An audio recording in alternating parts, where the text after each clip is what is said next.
Ah, l'histoire d'annonce de candidature qu'il y a dans ce pays en ce moment-là, c'est ça qui fait le hit parade. C'est-à-dire la mode au Cameroun, c'est l'annonce des candidatures. Mais j'ai dit que l'histoire d'annonce de candidature, chacun est libre. Ou c'est là où on montre la démocratie du Cameroun, ou c'est là où on montre la liberté du Cameroun là. Ça risque de nous créer des problèmes. Maître Black Oya, homme de droit. Docteur Monkam Galamo, le tout-puissant docteur depuis Washington. Ah, l'histoire d'annonce de candidature qu'il y a dans ce pays en ce moment-là, c'est ça qui fait le hit parade. C'est-à-dire la mode au Cameroun, c'est l'annonce des candidatures. Mais j'ai dit que l'histoire d'annonce de candidature, chacun est libre. Ou c'est là où on montre la démocratie du Cameroun, ou c'est là où on montre la liberté du Cameroun là. Ça risque de nous créer des problèmes. Hé, papa, n'importe qui annonce la candidature dans le pays ici maintenant. Un journée Besquinet te transporte. Tu le remarques bien. Le soir, tu restes devant la télé, tu entends seulement qu'il a déclaré sa candidature. Tu dis, aïe, une maman te fait le haut coq. Jusqu'à temps, tu dis que non, la mère, le sel a débordé sur le haut coq. Si. Le soir, tu restes devant la télé, tu entends seulement qu'elle est candidate. J'ai l'impression que quelqu'un mange de son héros, il porte une bière glacée, il verse dessus. Quand ça monte dans sa tête, il lève le doigt, moi, mettez mon nom, je suis candidat. L'histoire des candidatures, c'est comme si c'était un jeu. Comme dans ce pays, tout est une rigolade. Comme dans ce pays, on joue avec tout. Même ce qui est sérieux, on blague avec. Les gens veulent blaguer avec une annonce de candidature. C'est-à-dire, comme dans ce pays, le peuple est pour certains comme un jouet. Et donc, ils se permettent de jouer avec n'importe comment. Ils veulent jouer avec un espace très sérieux qu'on appelle la politique. Les gens viennent, chacun annonce sa candidature et tout. Moi, je crois qu'il y a d'abord une erreur. Je crois sérieusement que les gouvernants de ce pays, dans le code électoral, on devait dire que, même pour ouvrir ta bouche et dire que tu es candidat à quelque chose, que tu es candidat à l'élection présidentielle de ce pays, il fallait qu'on mette une caution. Oui, parce que tu avais un voisin où le matin, il a demandé chez toi que, pardon, est-ce que tu peux lui trouver un peu de sel pour mettre dans sa nourriture? Le soir, tu le vois à la télé, il est candidat, tu dis merde là. C'est le type qui m'a donné le sel le matin, c'est lui qui est candidat pour le président de la République du Cameroun. Comme l'histoire des candidatures là, il n'y a pas une somme sur ça. Comme l'histoire des candidatures, il n'y a pas l'impôt qu'on paye pour annoncer sa candidature. C'est devenu un jeu. C'est devenu une blague, une rigolade. Chacun fait comme il veut. Je crois sérieusement qu'il va falloir retoucher le code électoral pour que cet aspect-là ne soit plus une blague, que ce soit quelque chose de très très sérieux. Hey! C'est candidature de quoi? Chacun se lève, il déclare. Et c'est comme ça que, dès qu'il déclare la candidature, il devient quelqu'un d'important dans la République. Hein? Il devient quelqu'un de sérieux. Jusqu'à dès qu'il y a une situation au Cameroun, il dit que non, le candidat déclaré à l'élection présidentielle de 2025, il faut qu'on lui tende le micro, il doit prendre la parole. Donc il devient lui quelqu'un d'important. Oui, il est candidat, non? Il est candidat. On impose, c'est-à-dire qu'il n'y a aucune condition qui dit que pour être candidat, il faut payer quelque chose. Donc du coup, le gars, chacun peut se lever le matin, même ceux qui nettoient le sol, il dit, bon, je suis candidat. Donc tu es ta ménagère chez toi. Elle fait le ménage. Elle finit son ménage, elle rentre à la maison le soir, tu la vois à la télé, elle dit non, elle est candidate. C'est ça. L'histoire des candidatures. Et c'est comme ça que certains parasites se retrouvent dans l'univers politique. Parce que je vous ai toujours dit, la politique, c'est le centre du monde. La politique. Parce que ce n'est pas la politique qu'on résout tous les problèmes, ce n'est pas la politique qu'on crée tous les problèmes. Un pays se construit grâce à la politique. On dit que la politique monétaire, la politique économique, la politique budgétaire, bref, tout est politique. La politique culturelle. Tout est politique. Même dans ta maison, pour avoir un bon foyer, c'est la politique de ton foyer.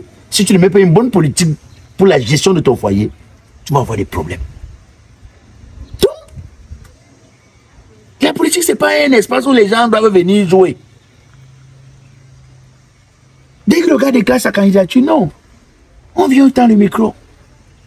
Et c'est comme ça que le marchandage commence. Parce que les télévisions, puisqu'il est candidat, on se dit quand même que c'est quelque chose de sérieux. Comme pas se lever un matin et dire qu'il est candidat pour rien. C'est comme ça que toutes les chaînes de télévision commencent à l'inviter. Donc, elle devient sérieux. Donc, l'histoire de déclaration de candidature au Cameroun est devenue comme l'histoire de Facebook.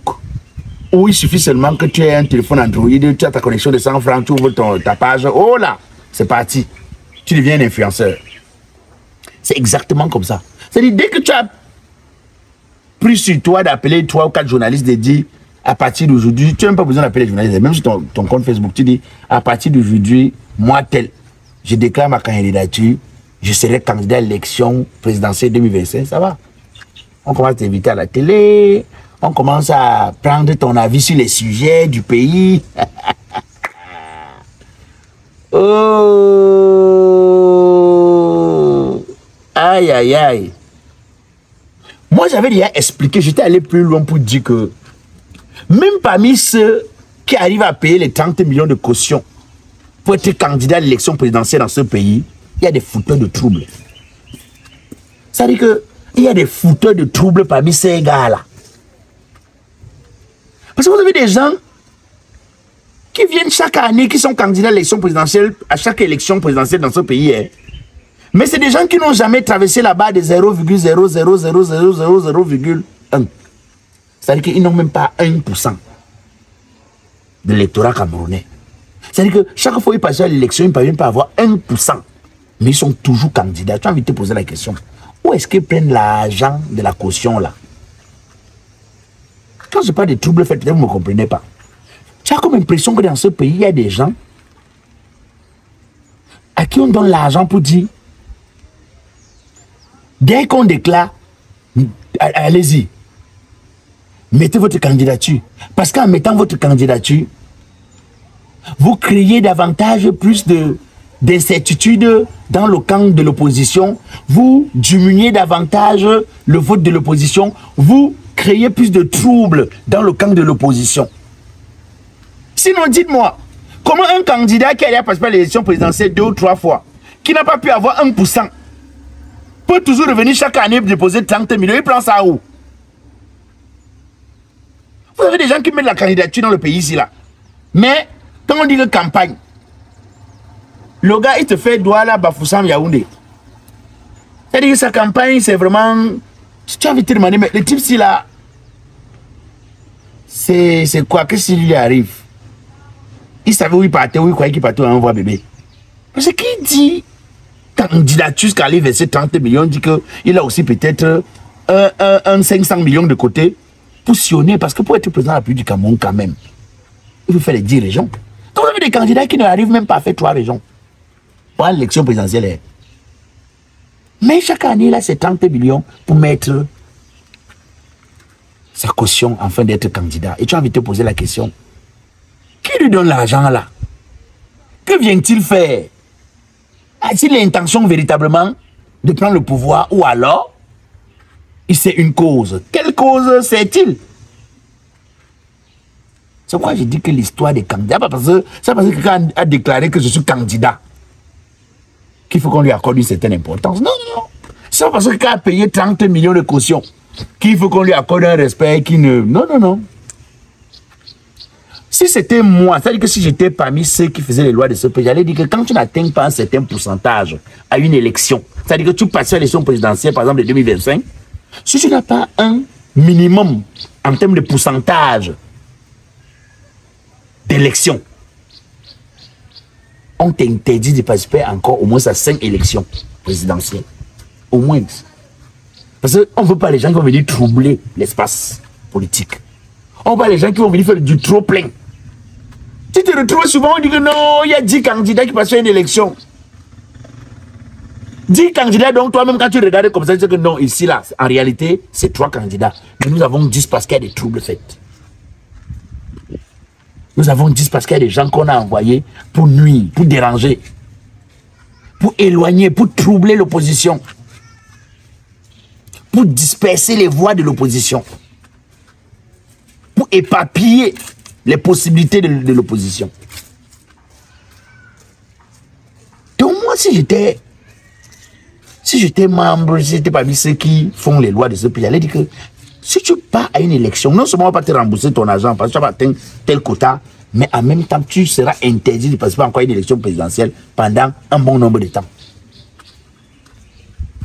C'est incroyable.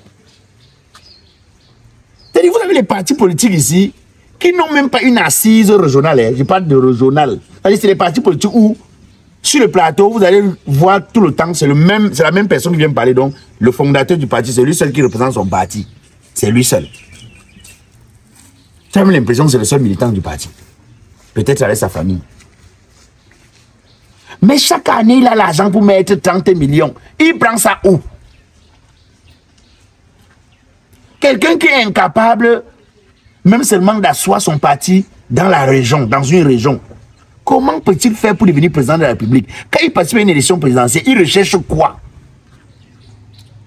L'éparpillement ou bien... C'est-à-dire que ce n'est pas que c'est un chargé de mission, c'est quoi? Il faut faire très attention. Je vous ai dit que octobre 2025, ce ne sera pas comme les autres années. Faites très attention. Soyez vigilants, ouvrez les yeux. Observez tout ce qui se passe. C'est exactement comme dans... C'est-à-dire que vous êtes là dans un quartier ou dans une famille. Vous avez quelqu'un qui est impopulaire dans son quartier, impopulaire dans sa famille. Mais il va voir le chef pour dire que non. Majesté, je veux que vous me donnez un titre de notable. Bien me donner un rôle de notable. Je veux que vous fassiez de moi un notable. C'est-à-dire quelqu'un qui même dans sa famille n'est pas chef de famille. Hein. Comme dans sa famille, il n'a pas un respect. Mais c'est lui qui va avoir le titre de notable. La grandeur, la popularité commence d'abord dans sa famille, dans son quartier, dans son département, dans sa région, dans son département, dans son arrondissement, dans son département, dans sa région, avant d'être national. Tu es impopulaire sur le plan départemental. Tu es impopulaire sur le plan d'arrondissement. Tu es impopulaire même dans ton propre quartier. Mais c'est toi qui mets la candidature chaque année. Il faut nous dire la vérité. Il faut nous dire la vérité.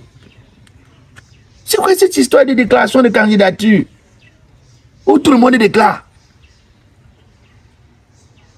C'est quoi cette histoire? Je vous ai dit que l'année, si ce n'est pas l'année, vous allez jouer avec nos nerfs. Ça, c'est une année où nous, on veut voir clair sur notre avenir. On a passé le temps à jouer, mais là,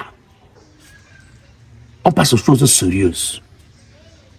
Quand c'est trop, c'est laid. Quand c'est laid, c'est moche. On a trop accepté les choses où il est temps maintenant qu'on passe aux choses sérieuses. Tu veux être candidat. Toi-même, on te regarde. On sait que tu n'as pas encore fini de te bâtir toi-même, mais tu veux bâtir un pays, frère. C'est même pas la sorcellerie.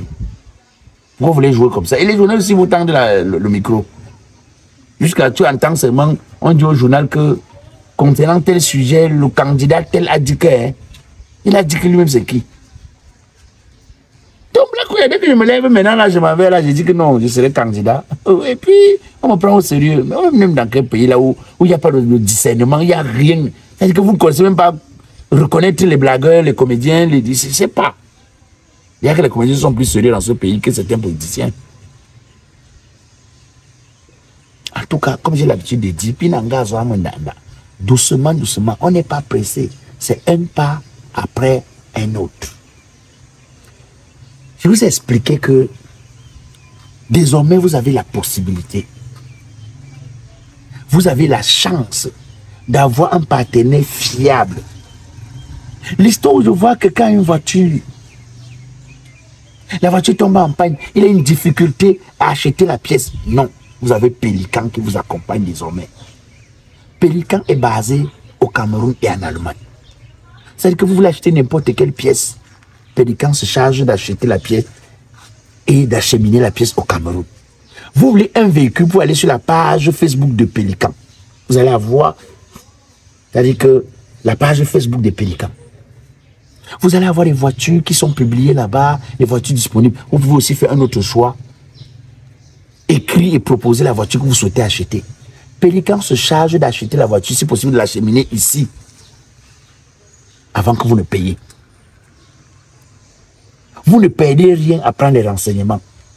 Essayez de vous renseigner, demandez à Pélican comment ça se passe. Écrivez, prenez les numéros de téléphone, posez des questions. Moi, je vois les gens ici. Oh, j'ai acheté une voiture, tout le bas de la voiture était pourri.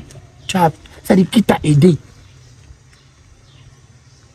Agresse-toi une entreprise sérieuse qui s'occupe de ça, qui te facilite l'achat de ton véhicule, qui te garantit le sérieux de cet achat. Et si possible, même qui te garantit même les facilités ici au port. Au lieu que tu sois embrouillé par les douaniers ou les déclarants qui vont te déranger. Doucement, doucement.